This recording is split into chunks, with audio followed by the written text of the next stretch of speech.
Hello, Shegun Fatumo. Nice to see you again. Good evening.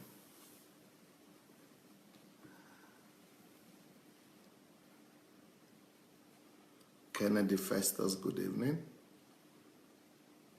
Yomi Jegede, Eric Osadolo, Anastasia McDonald, Olua Fumilayodina, Rochelle White, Ambassador Shima Igwe, Olukayode Akundayo, just joining, Nkiro Jimadu, good evening, good evening, good evening. Welcome, T.Y. Mo. How are you, sir? How am I? Well, just finished a rather busy week last week. We finished today. Most of my visitors have left. The last batch left today. I just have the showroom guys around now. All others have gone back to their cities. So, continuing my regular regime, continuing my schedule, my usual schedule, but still busy schedule. I'm doing my stuff, the things that I need to do, working as I need to, and just continuing working. Somebody wrote me today and said, Pastor, I expect you to take at least a few days off. A few days off? I said, the person said, I can't believe it that you are back doing your regular, usual stuff. I said, that's how history makers are made. Please, let's go ahead and share the link for this program.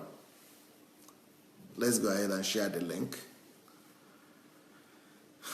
We've had some roller coaster program this morning. Some really, to some people, exciting. To some people, some really difficult topic these days, especially this morning. And I know that some women are so frustrated. Some are angry. Some are disappointed. And some men are very excited about the topic. But the bottom line is that, I must do what I need to do. I'm a servant, and I must share the word. I must speak the truth to people to know, for people to know. So please, let's go share this link, because I'm going to continue from where we started, where we stopped last week. This morning, from where we stopped this morning. I'm going to talk about what every woman needs to know. Instead of needs, I didn't put S. Let me see if I could correct that. What every woman needs to know. I said need to know. Maybe what women need to know, but what every woman needs to know. Let me see if I could correct that. So let's go and share the link.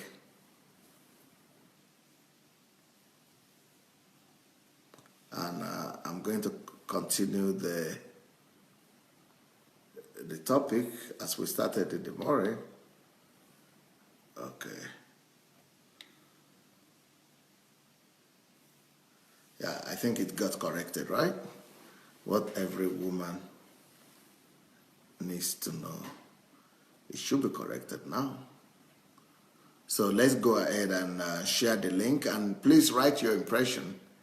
Write your impression and write your opinion about this topic for your friends so that they might be able to follow. So the topic of today is what every woman needs to know about men's sexuality.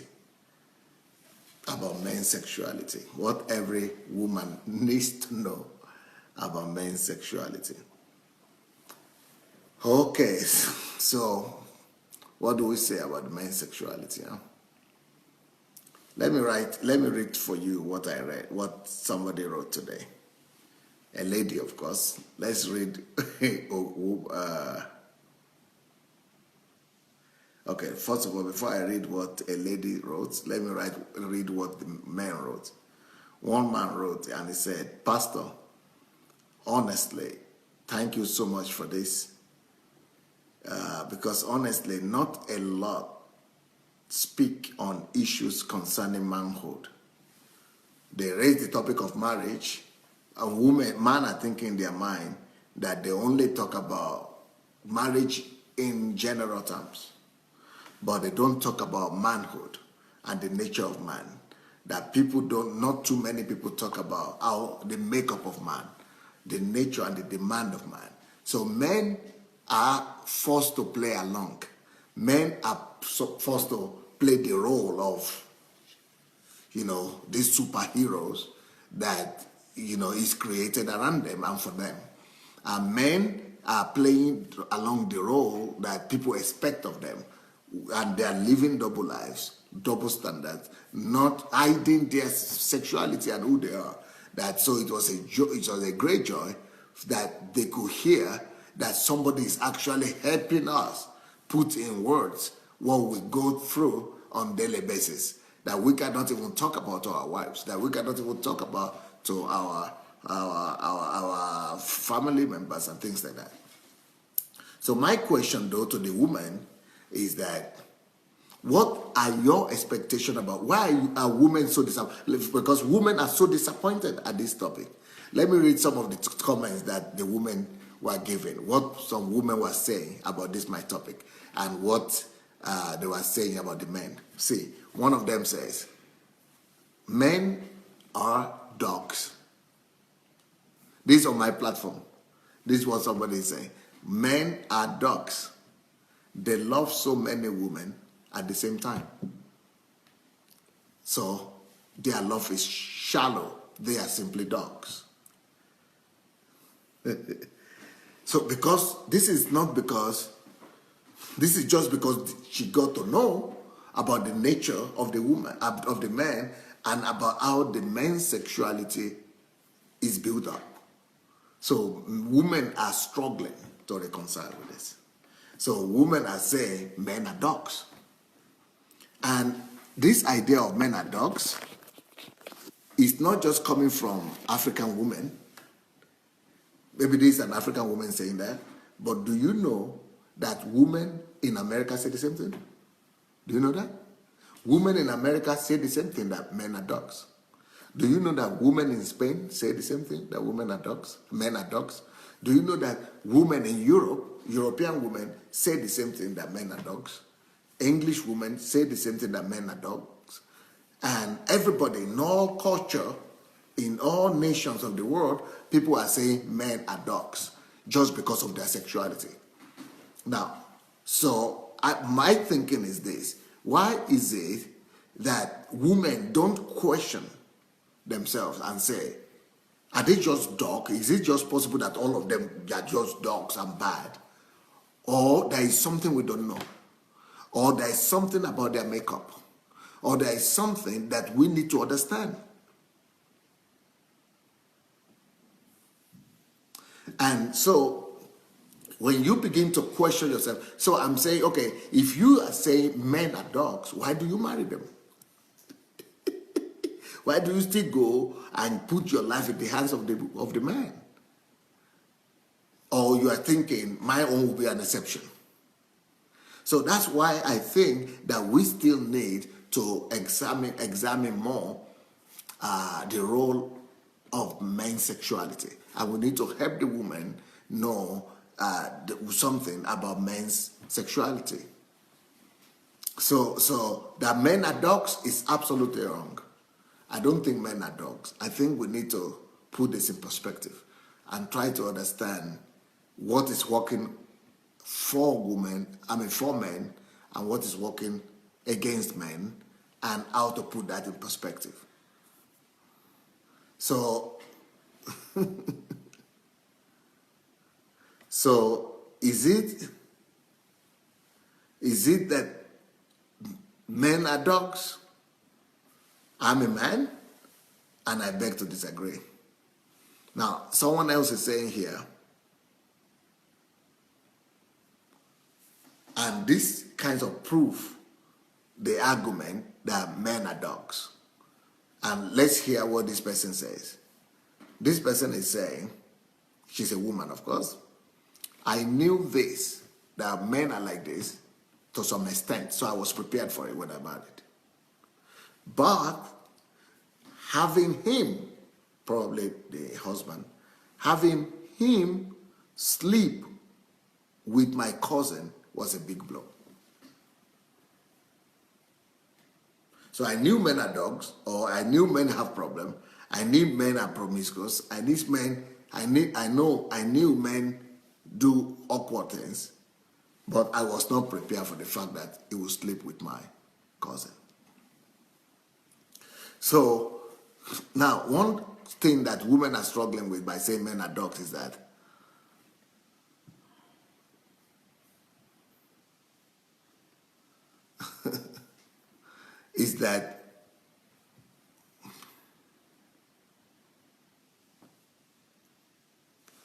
we should first of all come to a conclusion that sexuality by itself should not define man.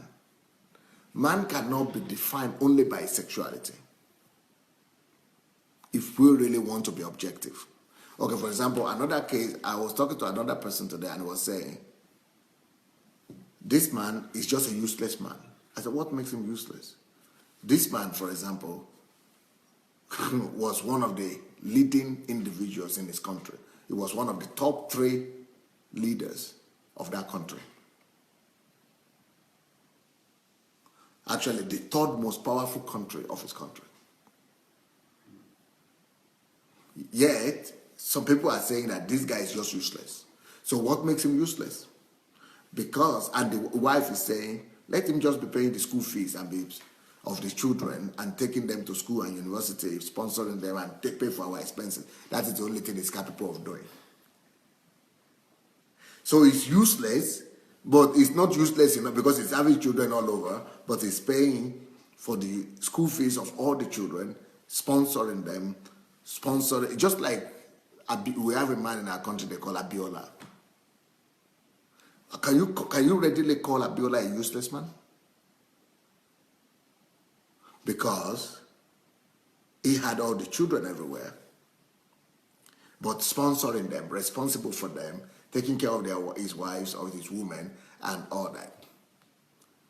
But yeah, women think in their mind that he's just a useless woman. One of the, this was not Abiola I'm talking about, but let's say his wife say he's just a useless man. Why? Because he's having all these children everywhere, but at least he's taking care of me, taking care of my family, of my children. That's the only thing he can do.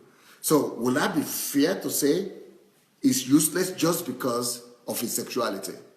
Or there are some other things, other factors that define a man? I just want to know, with a woman, what do you women think? What defines a man? Is it just the sexuality that defines him? Or other things are there that need to be considered if we want to define a man?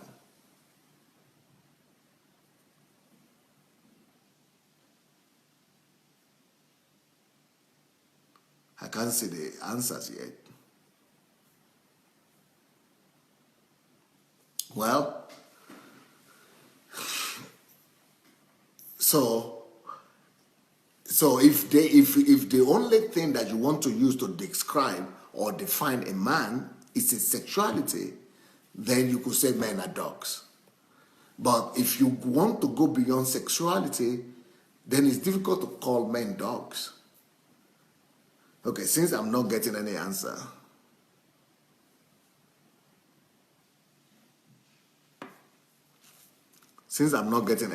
from here yet, let me just take advantage of the people I have here with me. Let them give me their own responses. I want to hear what they think. Is it enough for sexuality to define? Let's start with the lady.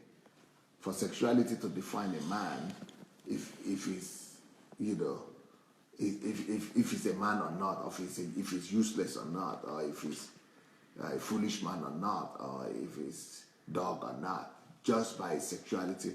Or do we go beyond sexuality to define a man? What do women think? I want to get not your own opinion, but generally women. Of course, considering your opinion too. Yeah, it's a term, men are dogs. I've heard that many times. And Men are dogs in America? Oh, yes. And I just assume that the reason why they say that is because we know that men do sleep around, and that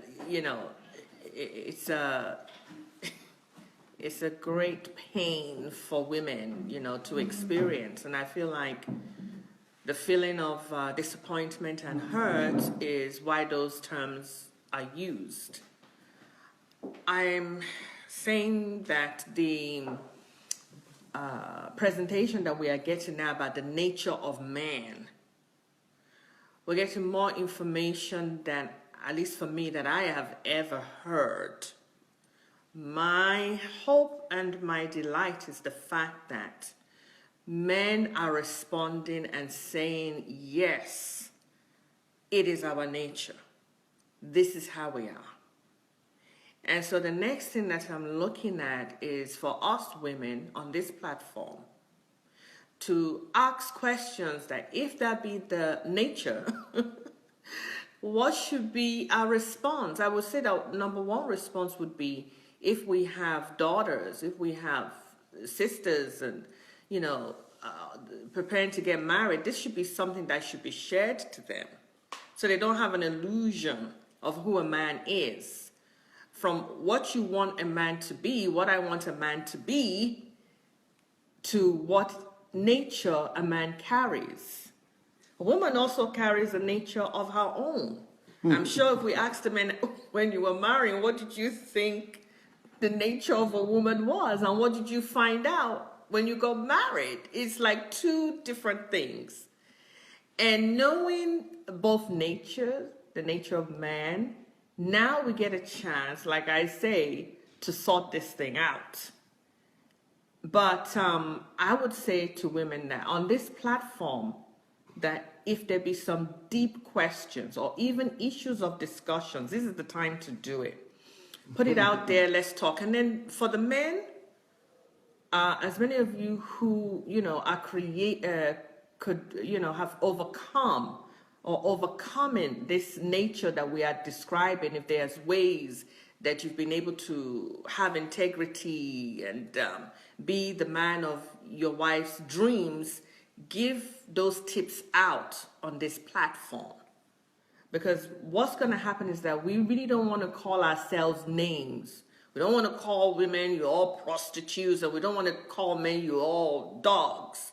What we want here is to find out, how do these two natures that God has created in his image, let's not forget that, how does this work out? How can we deal with these issues that can be extremely painful, break up relationships? And on both sides are sad. They feel like they've been cheated out of the marriage in one way or another. So I would just say that use this platform to bring out your issues, to ask your questions, and the men that have been able to ride through this, overcoming, should also give tips out to and if women have been also successful in understanding men's nature, they should come out on this platform and bring out their ideas. What do you think, sir? Are men dogs? Are all men dogs? Actually, that's I don't know where the terminology came from. But have you heard that before? Yes, women have. say that. I have. Even growing up in Nigeria, it's been like that. And I think the reason boiled down from the fact that people just don't value each other. Like, men for so long have seen women as just a dumping ground. Because the first thing a man wants to do now is to get powerful, get money. Because, if you are rich and you can provide, you can get any woman that you want. And the thought is still prevalent, even in our age, not just our father's age. And actually saying that men are dogs, I don't think it's really fair on us, some of us men, that try very hard to understand our women and understand women generally and be able to respect them. Me, for example, not growing up with a father figure or no role model, I wrestle with that. When I was growing up, thinking that really, should we just act as dogs? Because they've seen us that way. But I really want to dissuade people that think that all men are like that.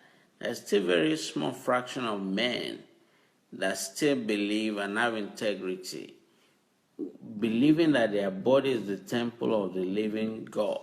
Who work on themselves. And work on themselves day and night. They beat their body to subjection.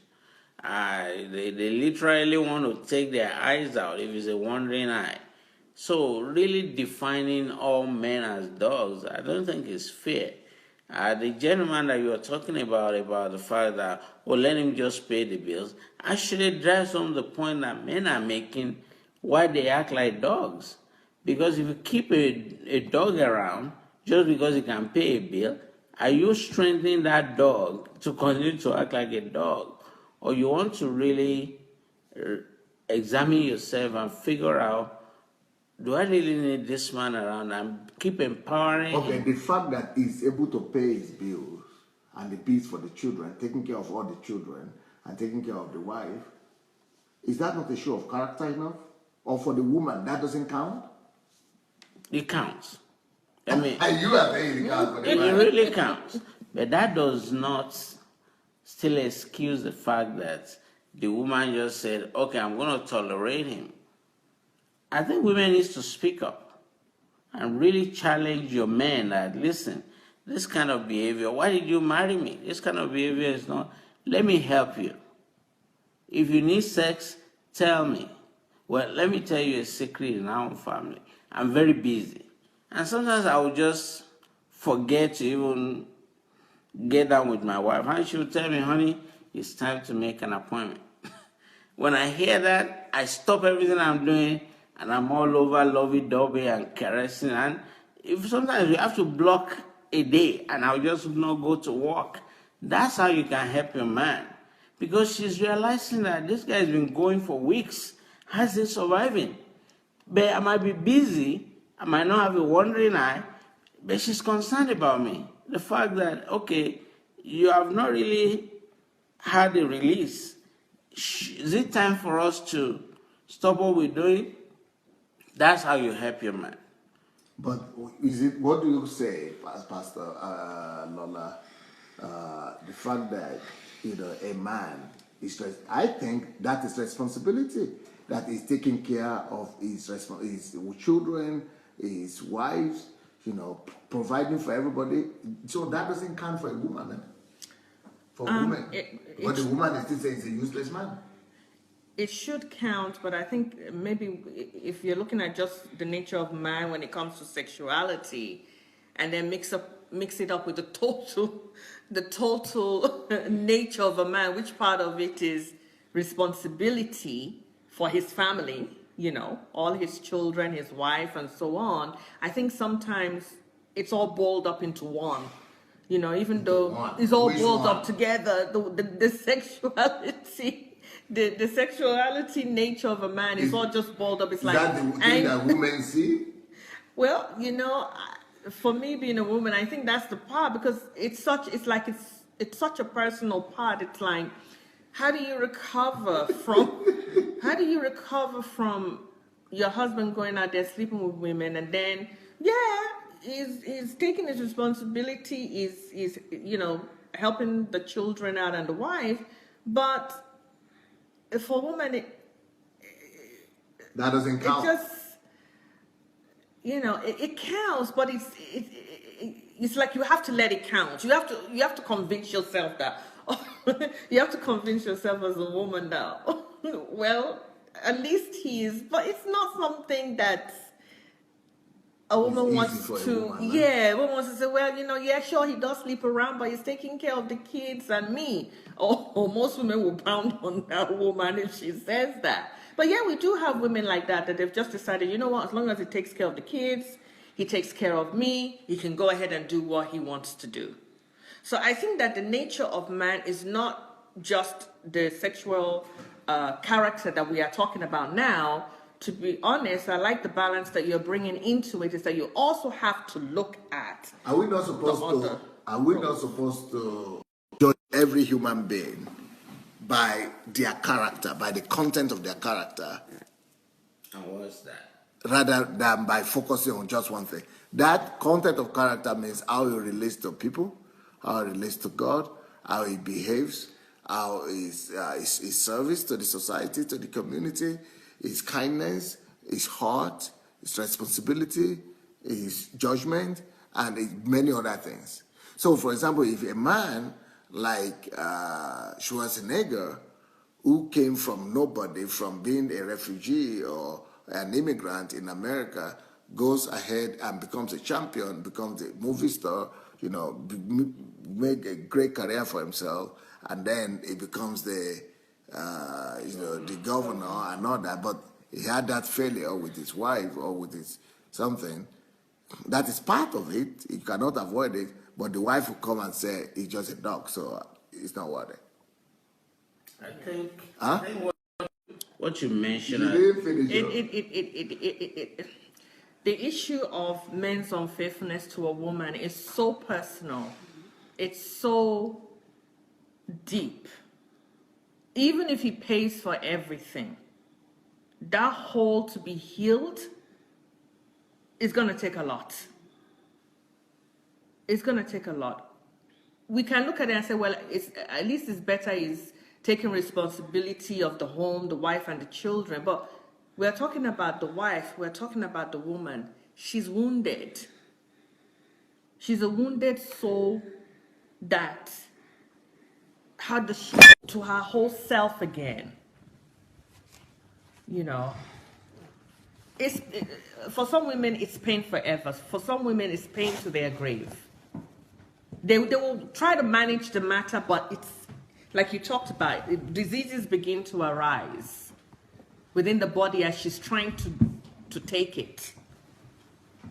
So that's the kind of pain that it is. It's not like they will not appreciate the responsibility that the man is taking, but there's a wound, very deep wound that's going on, that she just has to decide to just sort of ignore it and just keep on moving on with life, which is very dangerous and very, very harmful for them. And I think women could help the men to know this wound, or to know about this wound, and to talk about these wounds.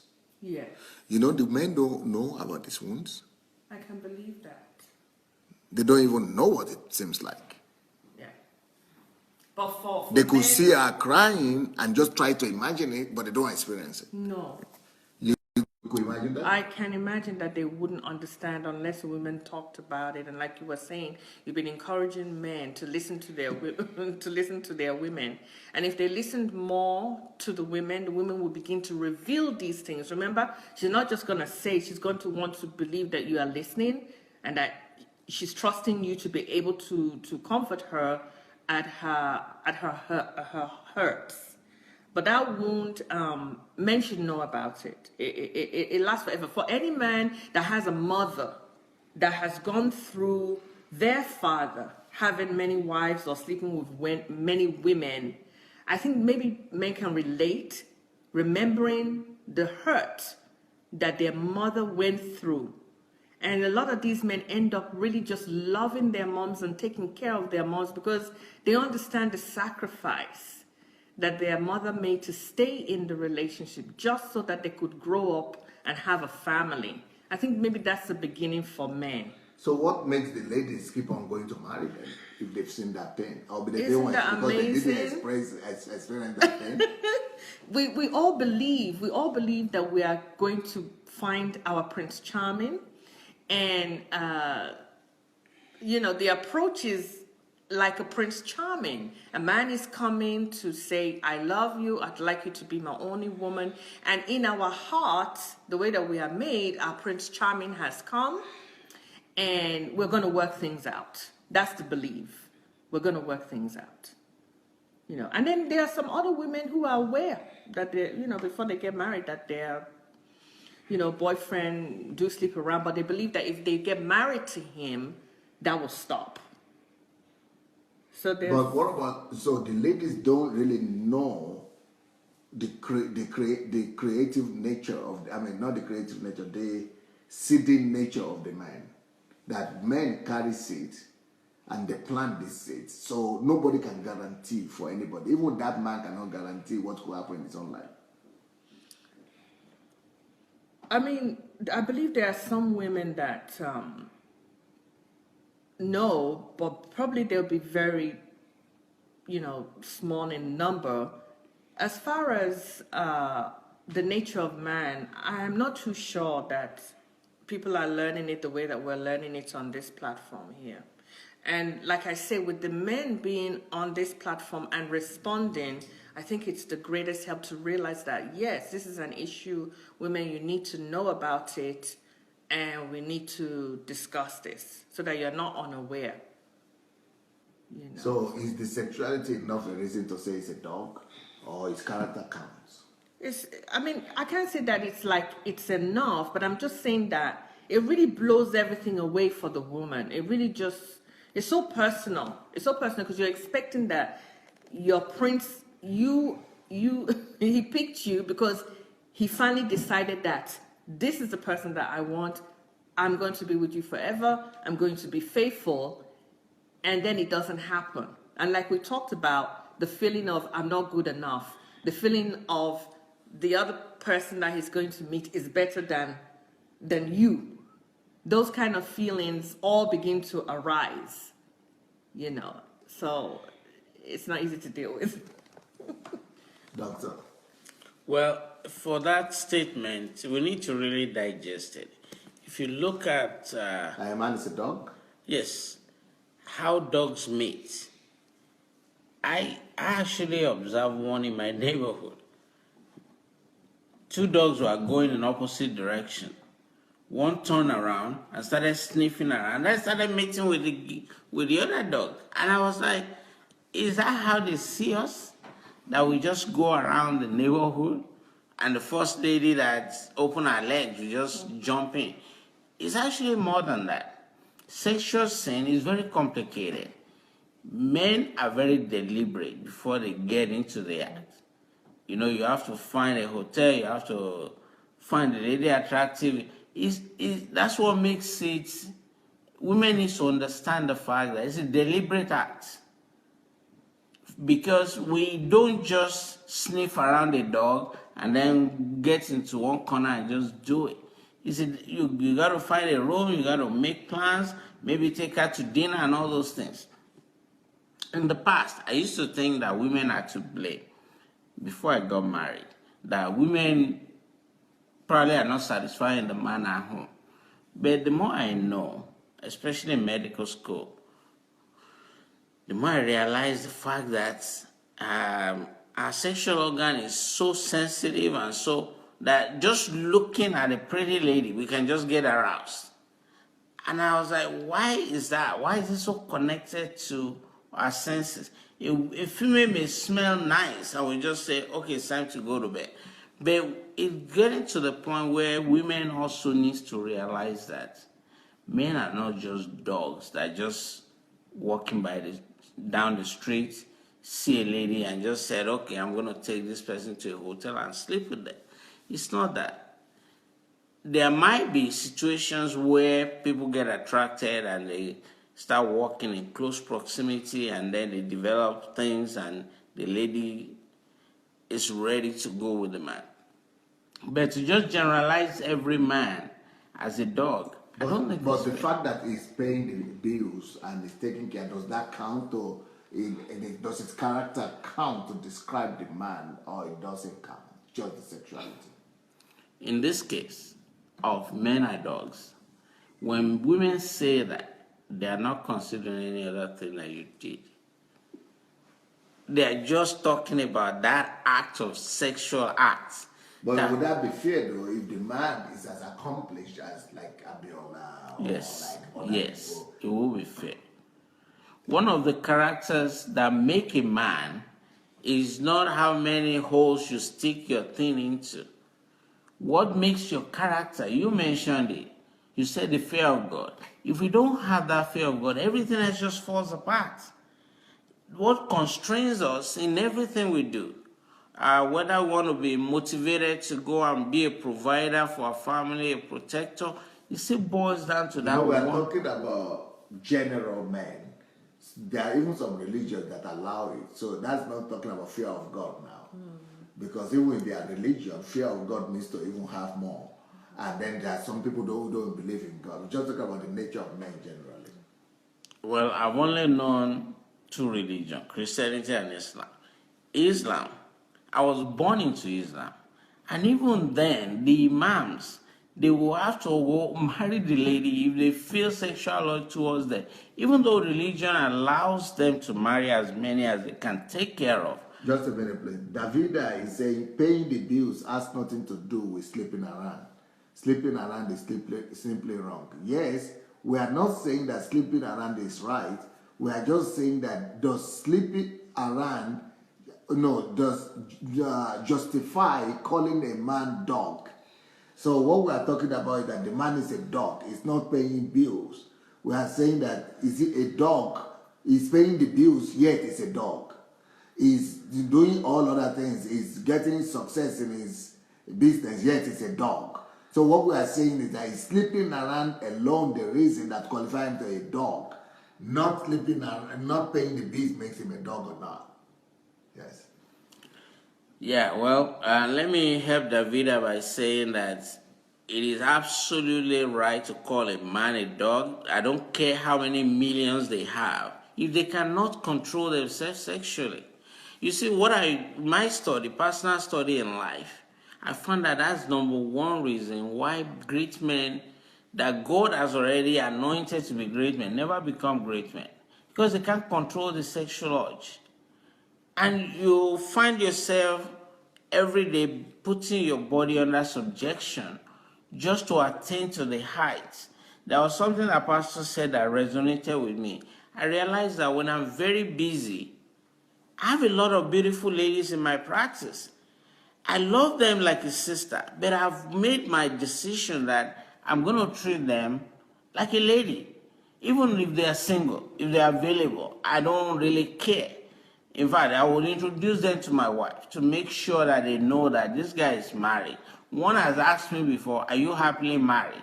And I said, why are you asking? He said, because I thought maybe you want a sidekick. I said, I don't want a sidekick. I have a wife. You need to meet her. Wonderful woman. And when she did, she said, you're right. Your wife really cares for you and love you. And that is where men needs to get to.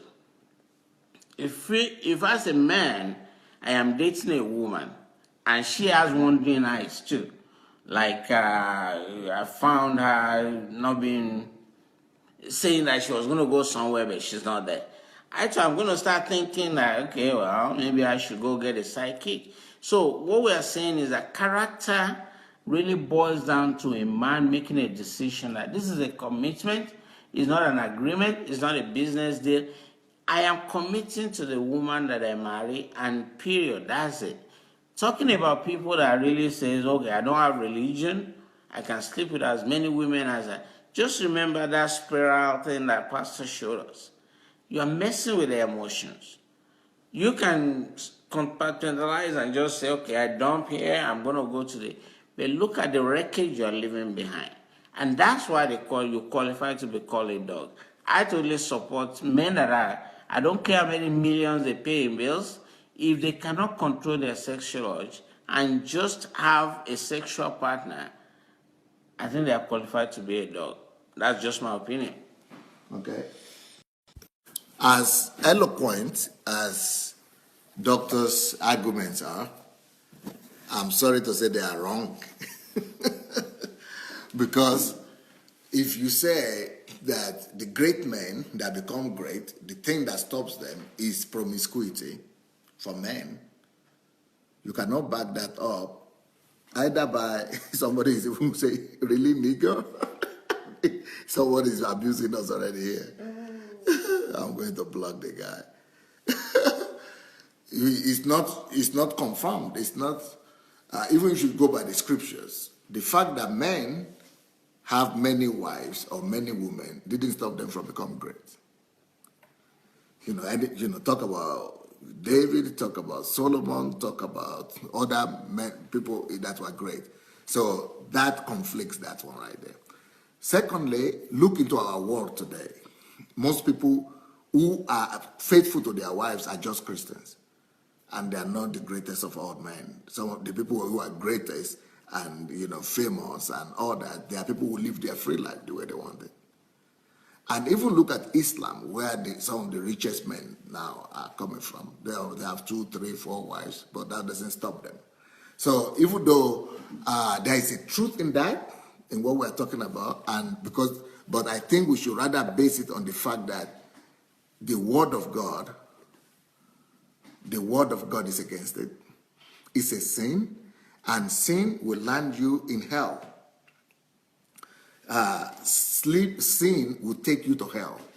And the sin of adultery or fornication, will take the man to hell if he lives in that sin. If he doesn't repent and he doesn't change his lifestyle. So the fear of God is important, but we still want to find out, why is it that men, like you said in the morning, who seem to have the fear of God too, who are pastors or who are leaders, or they still struggle with their libido, they still struggle with their sexuality, and they still, have these issues. So that is what we want to really confront. If we just say that they are just dogs, there is something that I want the ladies to understand, that there is a reason why it seems to be widespread. There is a reason why it's like every one of two other men is having this problem. And one of the 2 other men is just because it comes out. The others are not just out. Okay, then how do you address the fact that men might not be sleeping around, but he might be relieving himself somehow? A man that is not sleeping around, for example, in my own church here, a woman came to me and said, I don't know if my husband is sleeping around or not, but I surely know that he's masturbating, even though I'm in the house. So does that break the heart of the woman also, or not, equally? Or is that also equally dangerous, as an effect? I want to ask you, Pastor Lola, does that have an equally damaging effect on the woman or not? Because this woman, she was crying also very distraught and very disappointed that even though I don't know if he's sleeping around or not, maybe he's not sleeping around, but he's surely masturbating. How bad is that for the woman? Is that does that qualify him also as a dog? Is that painful for the woman? How is that painful for the woman? Because we need to know about this pain of women. Ooh, wow. That's one that I haven't heard about. You've not heard about that. On that, really, maybe I should say the feedback that I've gotten is I've never gotten any feedback on an issue of a man masturbating. I've not gotten any feedback. What I get is what we're talking about, sleeping around. But from what we did in the morning and understanding the nature of man, one of the things that you did talk about was the man has a need to empty his tank. So if he is not sleeping around, how do we think he will be emptying his tank? There are different ways to do it. Some people go donate their sperm and so on and so forth. But no, that doesn't fulfill it's not the same. It doesn't. It's not the same thing. So I really haven't gotten a feedback. I really don't recall anybody being upset, mad because they found out that their husband was masturbating. So I can't really give a report on how women feel about that. Okay. Yeah. You don't have an idea. I know that even in the medical field, there are some OBGY people that are saying that it's healthy for men to masturbate. Because, and my scripture tells me also that, there are certain sins that you really want to flee away. And these sexual sins that we're talking about is really great. I was talking to one of my friends who studied OBGY, and he was trying to convince me why masturbation in a man, even married men, is very healthy. Said in a situation where your wife is not ready for sex or anything like that, that is perfectly okay for you to empty your time. There's a reason why he said that. He said the incidence of prostate enlargement in men are great if they are not having sex regularly. I said, I didn't know that. Is he a doctor? He said, he's a medical doctor. And I was like, where did this study? Well, how come we don't hear about it?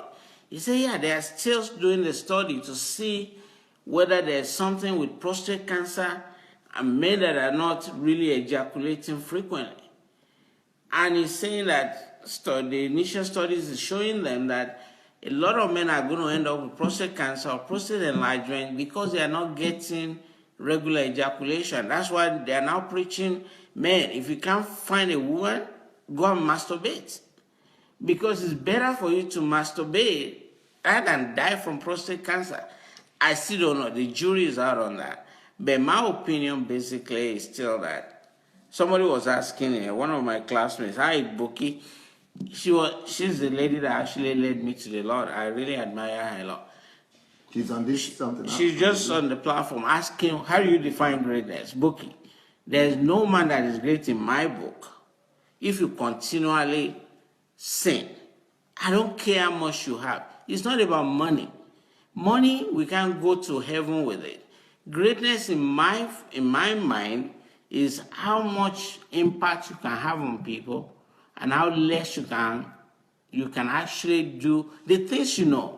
Do it with all your might. So people like Abraham Lincoln were not great. People like to me, all those people will say you are not going to be remembered, but they are already remembered. But it is true. Although they don't sleep, thousands of people, millions of people didn't sleep about in their time, but nobody knows them. But they even had slave women and all that. And it is true, but in my book, sexuality shouldn't define greatness, though. Well, sin to me, if somebody continually performs sin, to me, I don't care how much you have or how much you can take care of your family financially. Greatness comes from the fact that you hold the word of God very dearly and you attempt to do everything that is written in the book as much as you. I would disagree because greatness for me is the ability to carry out the purpose and the calling of God for your life, what you were created for. So, and there are a lot of people that will do that without and achieve greatness, whatever their sexual orientation or sexual problem might be. Someone like what do you call this man? Kaki was a Catholic system. Benjamin Franklin. Benjamin Franklin is regarded as one of the most promiscuous women ladies of his age. I don't know if people know about that. Benjamin Franklin was known as a woman man, as a ladies man. From America to London to France, he had women everywhere. But don't tell me he was not one of the greatest men of his age. Same with Abraham Lincoln, same with George Washington. So I think greatness has to do with your calling, your destiny, and how much you are faithful to fulfilling that calling. You know that people like Martin Luther King Jr., who was the civil rights liberty leader in America, was also accused of promiscuity. But you cannot deny his place in history as well. And so I would say greatness really is the ability for you to fulfill the calling and the purpose for which God created you. Now, Now, so why is it that throughout history, men have been struggling with their sexuality? And why did it get to the place that even God allowed and Moses allowed for women to have multiple wives in the Old Testament? Because if we talk like that, then it means that either we have to say we don't recognize the Old Testament, or there is something that God considered to have allowed all the Old Testament to be there. So Davida is talking about great before your place in history does not equal your place before God. Well, let's talk about people who had place before God, Davida. What about David? How was his place before God? What about Solomon? How was his place before God? What about other people in the Old Testament that were having several wives and different relationships, and they were still great before God? In fact, they are in the Hall of Fame of God, in the Hebrews chapter 11, full of them. So the thing is that, what about the women also who were prostitutes, and yet they were in the lineage of Jesus, and they became great in the eyes of God? God brought them in the lineage of God, like what they call, not Hagar now, what's the name of the woman, the prostitute woman? Yeah, so a lot of things that we need to understand. And okay, for example, somebody say, how can you understand, or how can you explain the fact that a man is married to his wife, right? He has his wife in the house, and he was caught sleeping with Rahab, right? He was caught sleeping with his maid. That is illogical. It's not logical. And this is not just a man, this is a big man. So they're asking, how do you explain that a man is married to his wife but loves other women? That is one thing we must help the women to understand.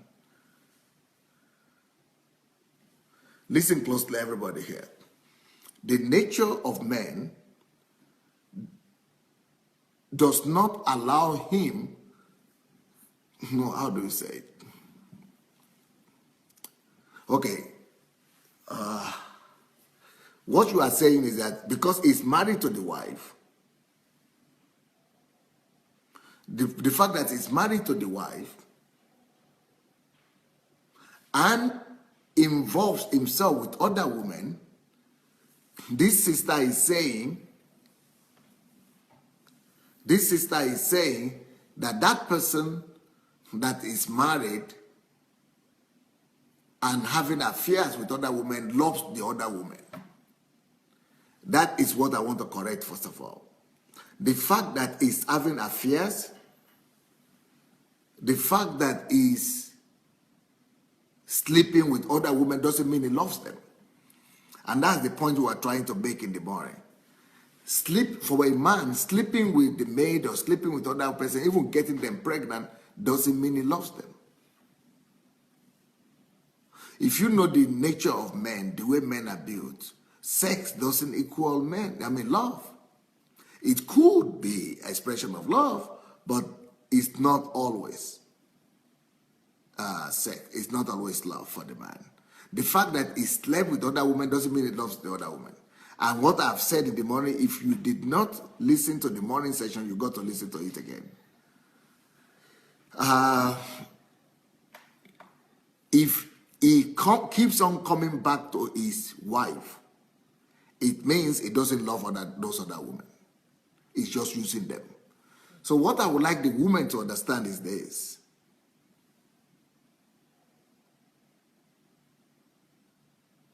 The fact that he's sleeping with those women, even you women who are single, if a married man is trying to sleep with you, he doesn't love you.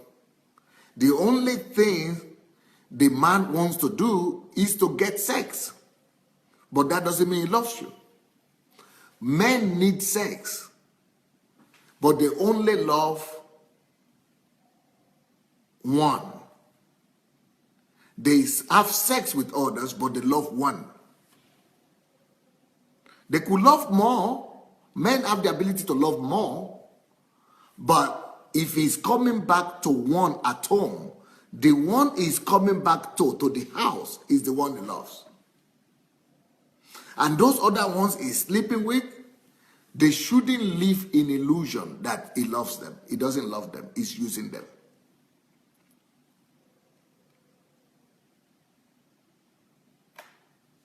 So, what women should know is this. Any form of sex outside of marriage is using, is not loving. Even if the person wants to sleep with you before marriage, when you are dating, that is still using, that is not loving. The person who wants to sleep with you out of marriage, if any kind of sex outside of marriage, it's not just a sin, but it's an attempt to satisfy the man, his sexual urge, but is not a demonstration from the man that he loves the woman. The man doesn't love any woman that he wants to sleep with, aside from his wife. Let me tell you a story about myself. And men will understand where I'm coming from. Can you believe it? I was having, and this is where some people got some stories that Pastor Sandey has slept with 20 women. I was having 20 girlfriends at a point. But this was before I became a Christian. I was having 20 girlfriends. But out of these 20 girlfriends, so, I have a lot of experience in that in the world. Out of these 20 girlfriends, there were 3 of them that I would not sleep with. And the reason I would not sleep with them is not because it's not possible to sleep with them. It's because I feel that I love them. And because I love them, I didn't want to touch them. Because I love them, I decided to, in fact, I even went to the extent of providing my own surveillance and security for people to be watching after them so that nobody would touch them, not just me. I was not touching them, and I was making sure that nobody would touch them. But other women who I knew were already loosed, other women who I knew were already soft and easy, other women that didn't even resist, I was sleeping with them. So how did I get to the point of knowing which one to sleep with out of these girls and which one not to sleep with? I went ahead pushing, being an unbeliever, I went ahead pushing and pressing, putting pressure on each and every one of them to sleep with me. And the ones that succumbed and gave up, and especially when I discovered that they were already not virgins, just goes a long way to tell me that they are already loosed anyway. And that if they could agree to sleep with me, they will agree to sleep with any other man. So what I'm saying is just to sensitize the ladies and let the ladies know that if the man really loves you, he will not sleep with you. And he will not defile you. So how I discovered that I shouldn't sleep with these 3 girls is that I put a tremendous amount of pressure on them. Just like even less than I put on the other ladies. So because they were the only 3 out of 20. So because now Nathaniel Afolabi is asking about 30 girls if I'm still a Christian. This was before I was a Christian. This was before I became born again. So because I put so much pressure on these ladies and they did not succumb, they did not give up, I knew that they were serious ladies and they were virgins, and I believed them and I began to protect them. So what I'm trying to say is that ladies have a role to play in helping men become,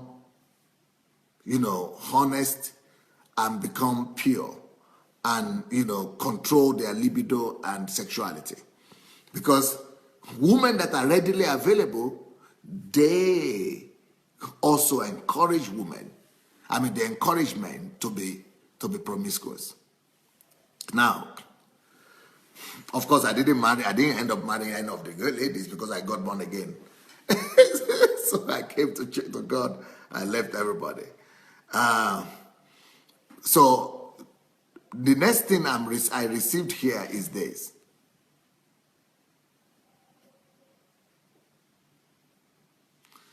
Somebody is saying, I don't believe that God made men that way because it's not possible that somebody cannot control himself. God didn't make men to have so much libido and desire for sexuality. God made everybody to be able to control themselves. But they just cannot submit to God's authority and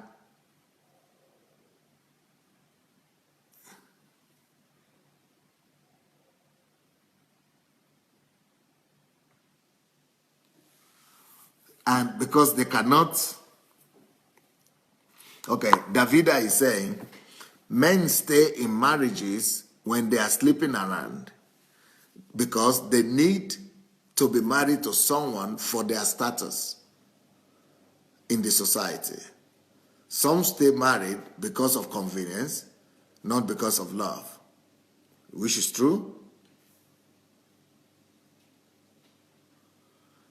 Men have high sexual desire, but not an uncontrollable sexual desire.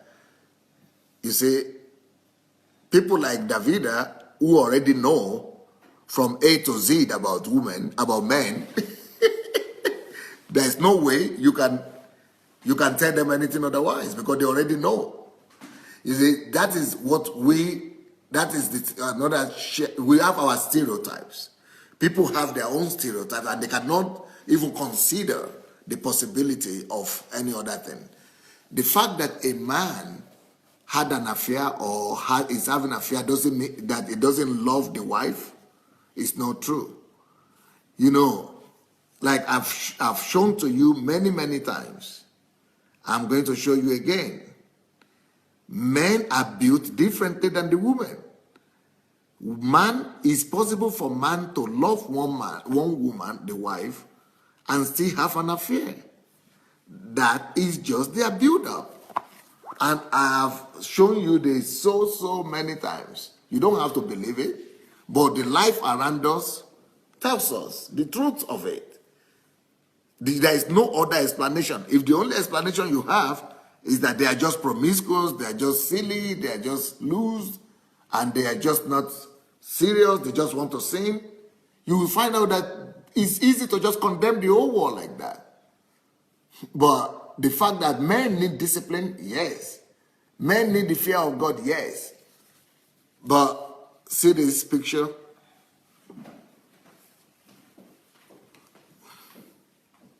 But let me tell you what will keep men from sin.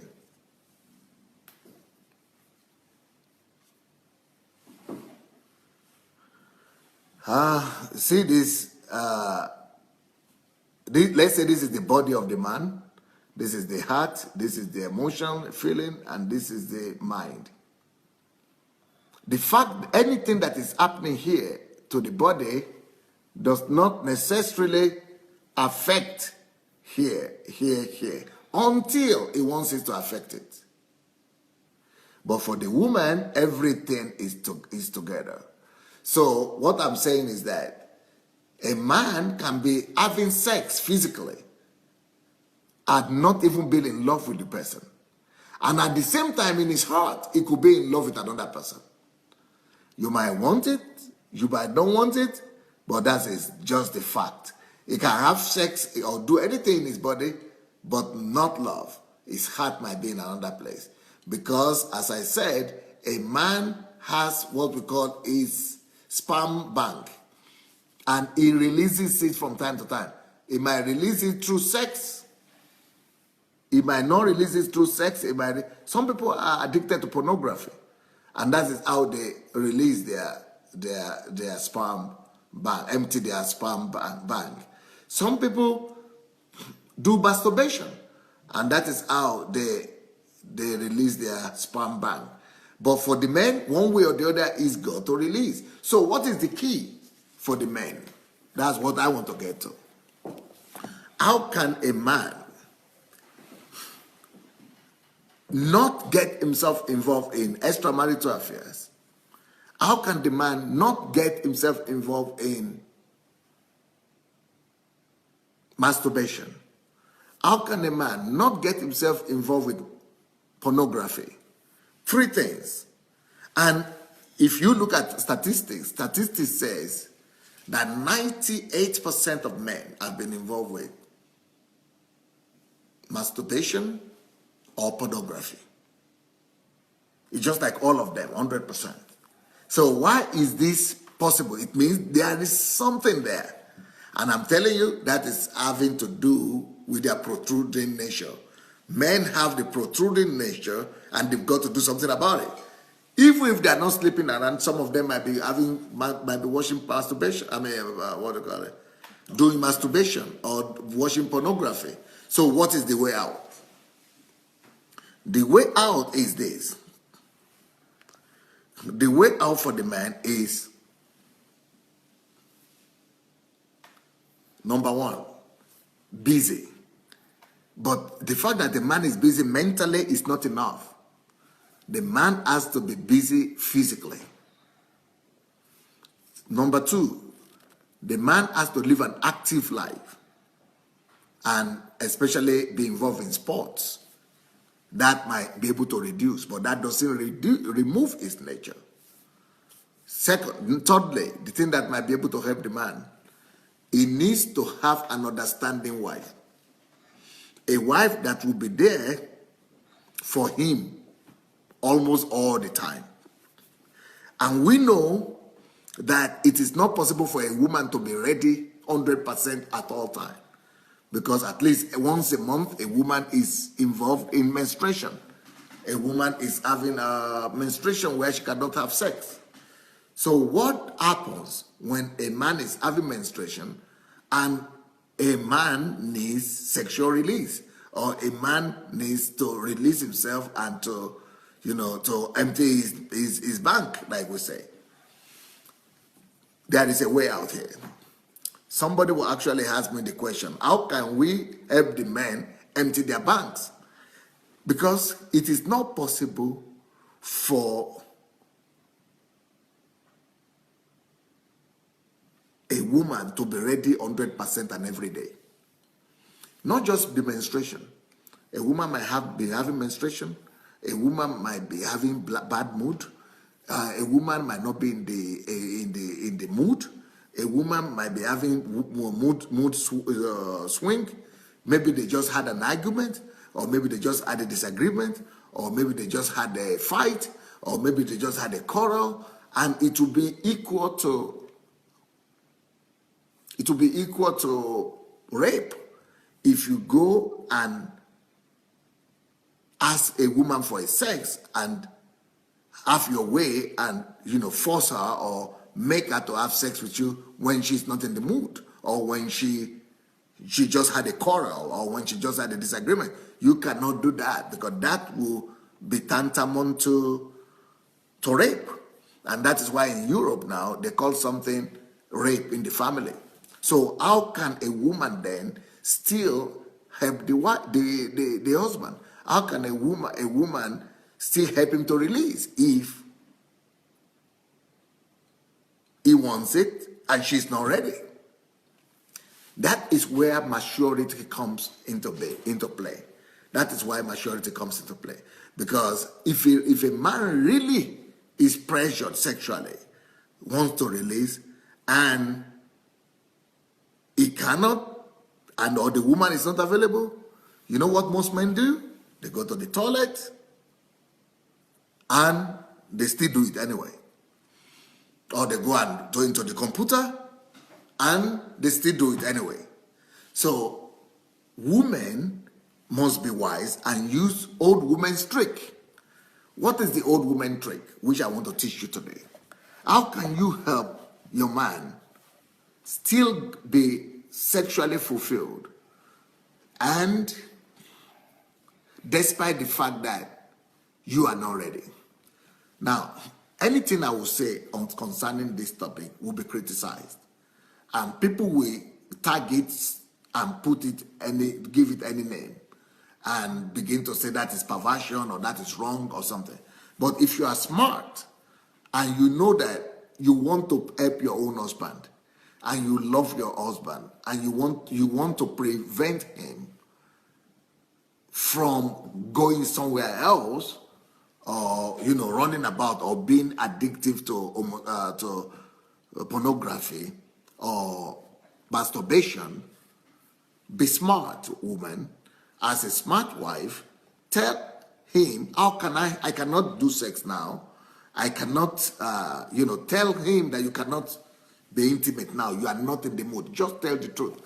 And women who are married know exactly what I'm talking about. It is not possible for them to always be in the mood. It is not possible for them to always, and just to be suffering in silence is not the best thing as well. I don't believe it that a woman should just open her legs just because what pastors say that she must perform a duty, a marital duty, that you must just perform that marital duty.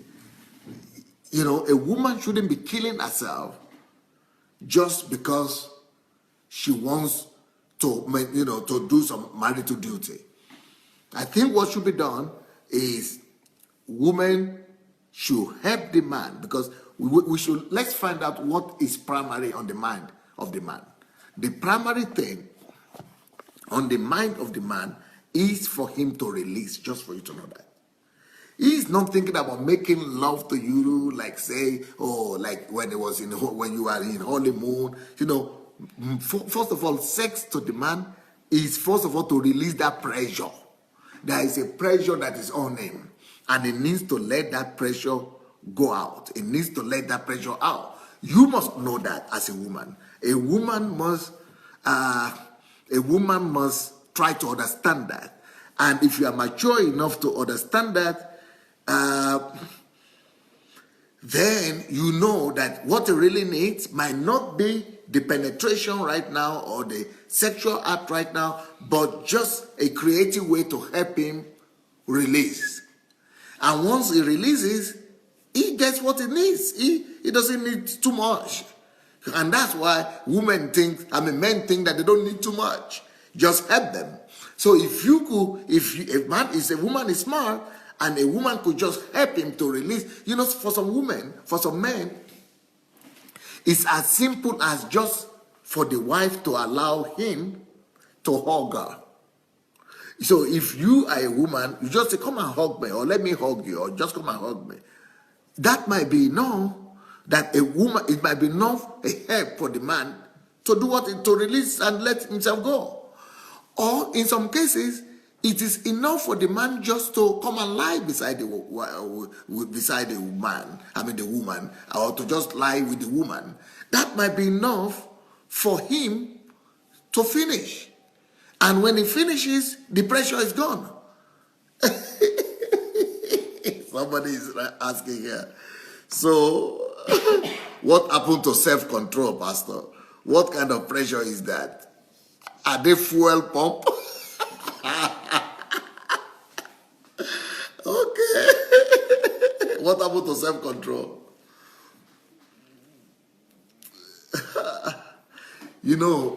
Apostle Paul, even though he himself didn't marry, but he spoke about this pressure. This pressure is in 1 Corinthians chapter 7. 1 Corinthians chapter 7, And it talks about there is a place for this pressure. There is something they call sexual pressure, or he calls it that don't burn, burning in the flesh. You know, don't let yourself just be burning like that. And instead of you to burn, you know, why don't you just help out? Help the man out. Help your man out instead of you allowing him to burn. And the Bible talks about that also. Even though Apostle Paul himself is the one who spoke about self-control. Apostle Paul called self-control one of the fruit of the Spirit. But despite the fact that he knows about self-control, and he knows that he could have used self-control in this situation, but he's not recommending self-control in this situation. He's saying, go and meet your woman.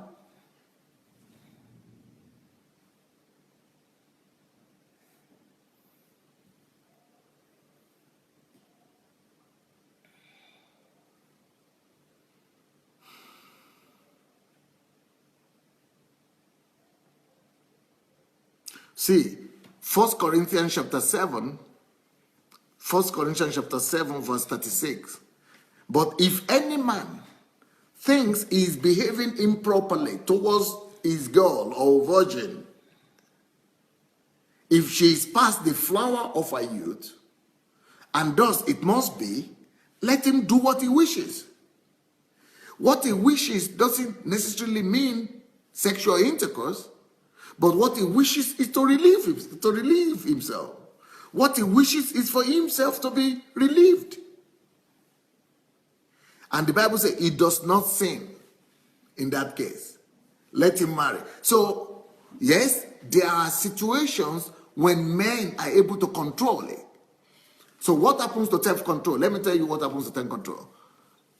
If men have not been involved with self-control, men would have been doing sex every 1 hour, maybe every half an hour, because men have sexual suggestions on the average 3,000, it could be up to 3,000 times a day.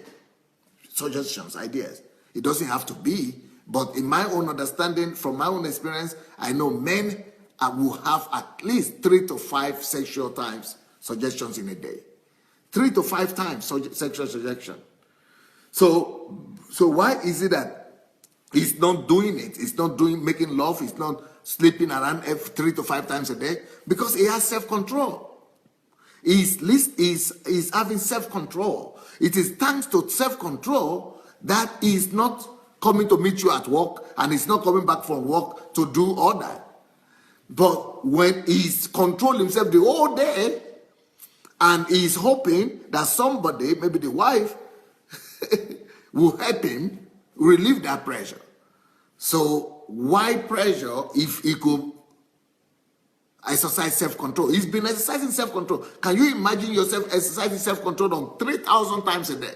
Maybe even 300 times a day. 300 times a day. Or 30 times. Even 3 times a day.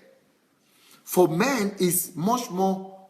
Okay, somebody also is writing me and said, but we are created the same, the men and the women. Why is it that men could could self-control and the men? I mean, why is it that women could self-control and men cannot control themselves? We are not created the same. That is why I was showing you those photographs. That photograph shows that we are not created the same way. We are different. For the woman, she is all locked up inside, you see? She is all locked up inside. You need to unravel her. She needs to be paid attention to. She needs to hear some nice words. She needs to pay, a different process, a complex process needs to be done before you get to the heart of a woman. It's just like this thing that I use as an example. I use this as an example. You see, the woman is all locked up inside. The woman is all locked up inside. And if you look at the sexuality of the man and woman, even the way they are built, you see that the woman's sexuality and private organ is hidden. And the reason it's hidden is because that tells us a lot of things. It tells us that a woman needs to be discovered. A woman's permission needs before she could be aroused sexually. Somebody needs to go inside a woman and get her out to get interested.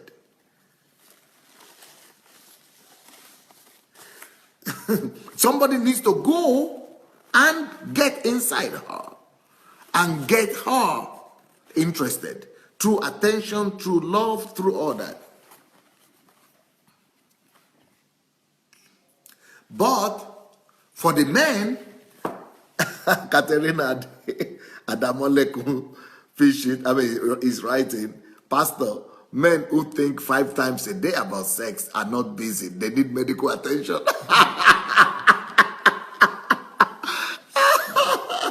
Look, he's out of it, it's because you don't know the nature of men. Men could get triggered by anything. Doctor, you are a medical doctor. Tell me, 3 times a day about sex, a man cannot think. If he's thinking, or if he gets suggestions, sexual suggestions 3 times or 5 times a day, needs medical attention. Yeah, I'm trying to say, men could get triggered by anything.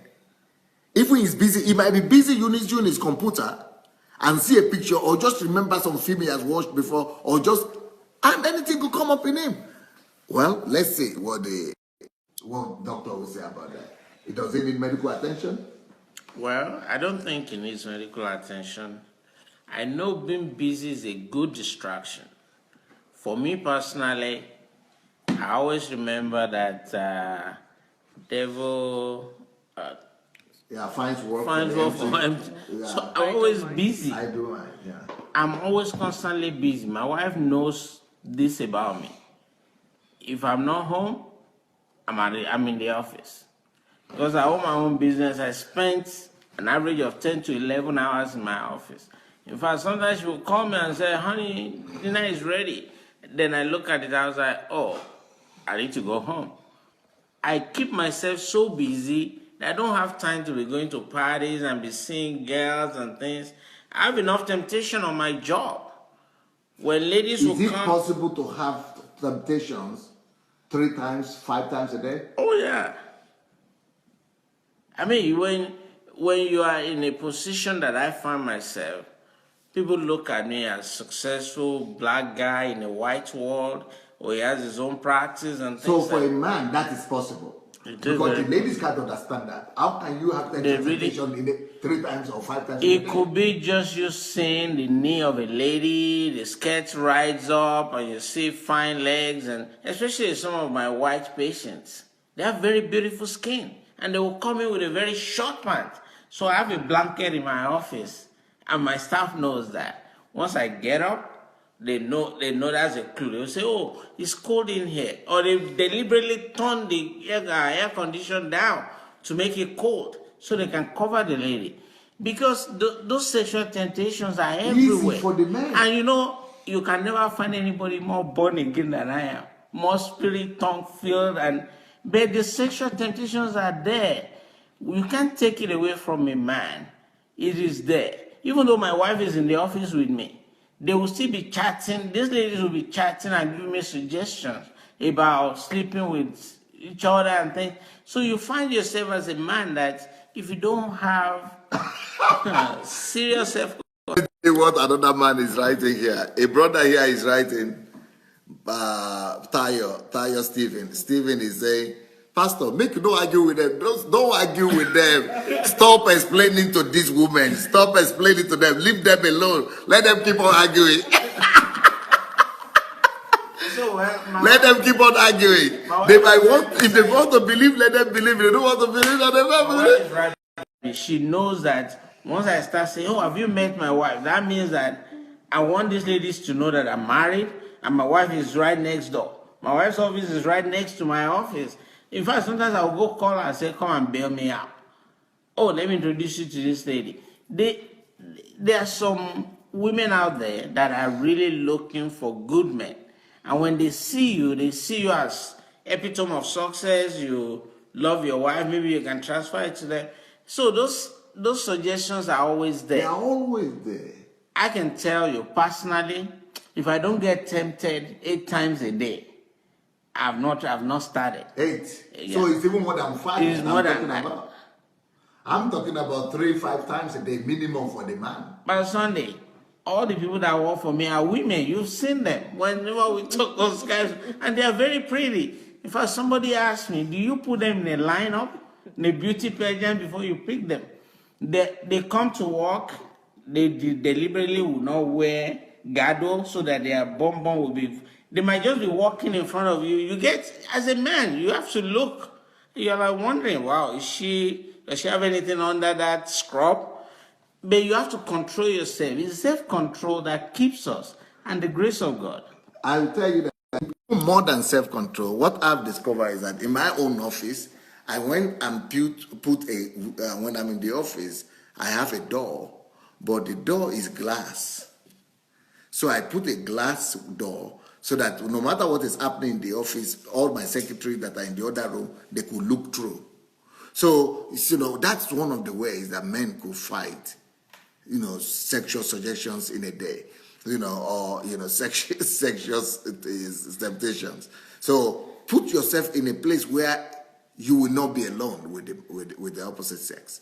Secondly, always have somebody around you, or always have people around you. Always surround yourself with people. So those are some of the things that will help you. But let me tell you what will really help you. When we were talking in the beginning, doctor said, sexual sin is, despite the fact that it's spontaneous, it is also deliberate. So, because when it is, the idea comes to you, or it paralyzes you, you just have it, but you still have to act. You still need to get to the hotel, you need to get to a room, you need to go somewhere. But even though you have already been paralyzed, but it is intentional in the sense that you have to intentionally get an office, get a room, or get an address, or get a place. That is the intentional part of it. Now, but when the sexual urge comes, some men cannot think anymore. So that is the good thing about working with your wife in the same place. That is another thing that could help. Now, that's a bad suggestion, because many people will never be able to do that. Sorry, many people will never be able to do that, but that could help for anybody that has the opportunity. But let me tell you what will really help. I, as a man, I've come to discover that man, by his own strength, can actually do nothing. We all need grace, especially when it comes to sexual.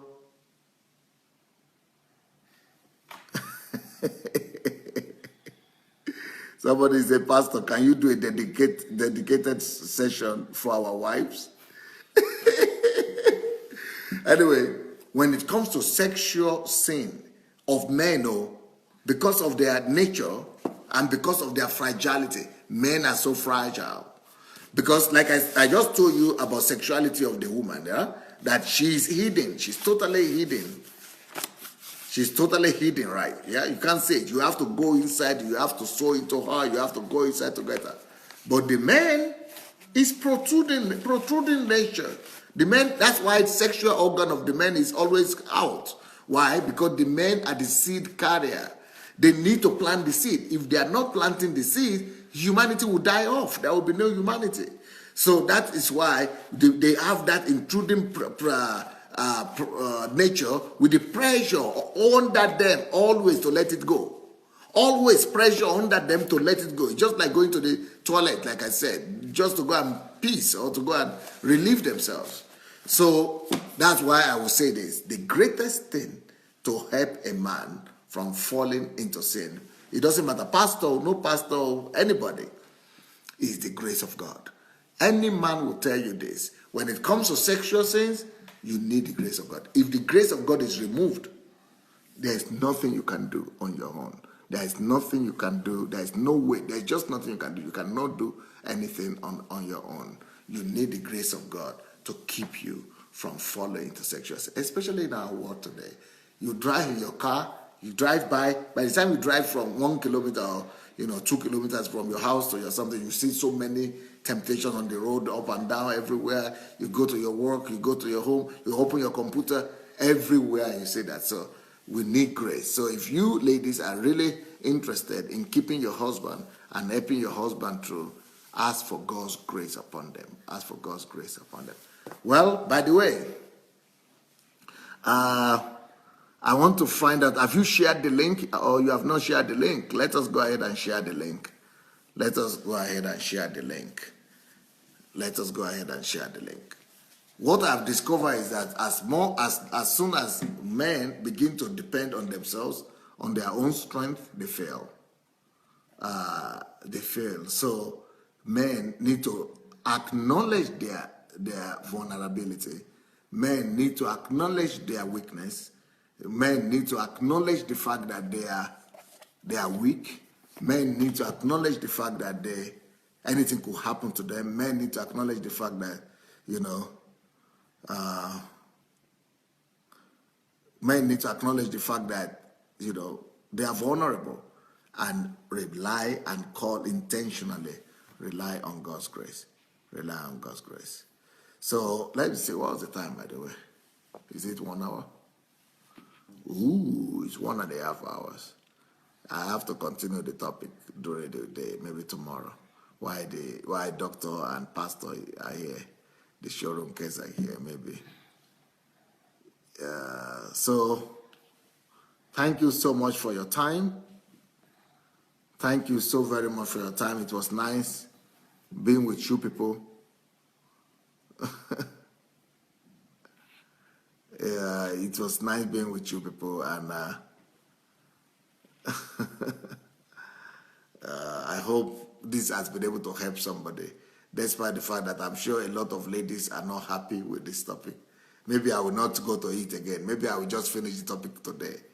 Maybe after today, I will just cease talking about this particular topic, so that men are saying it's awesome, men are saying thank you, but the women are not very happy. So,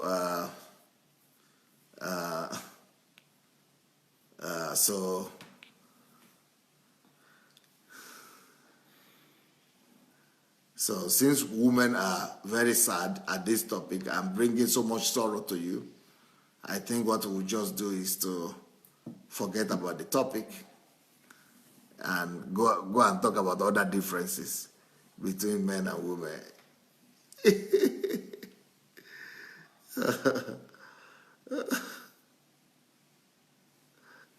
Jide is saying, no.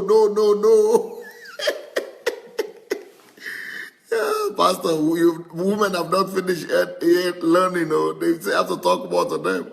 But if it's making them to be sad, why should you break the heart of our ladies? Olamide Ade is saying, no, it's eye-opening, make you continue. So all the men want me to continue. So what do we do with the women? Women are saying nobody has an excuse to sin. Is it an excuse to sin? This is not an excuse to sin, no. So I don't want anybody to look at this as an excuse to sin. It is not an excuse to sin. It is just something that we all need to know. It is not an excuse to sin. There is no excuse to sin. It is just knowing our differences. So I will not say this is an excuse to sin.